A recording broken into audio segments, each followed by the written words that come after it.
Hello, guys. Welcome back to another quick tutorial video of Tech It Simple. In this video, I'm going to show you how to search on Twitter. So, without any further ado, let's dive right into this exciting video. Now, in order to search in the X application, formerly known as Twitter, you just simply have to open your Twitter application. After opening the application, you will see this magnifier icon at the bottom. Just simply click on that magnifier icon. After that, you will get the search button at the top. You can also select any of the trending topics from here. Now, in order to search, just simply tap into the search tab. Enter the topic that you want to search, and after that, tap on the search tab. Then, it will give you a lot of results that you want to see on Twitter. By following these very easy steps, you can easily search anything on Twitter. I hope this video was helpful for you.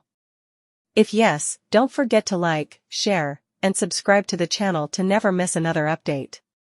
Thank you for watching the video.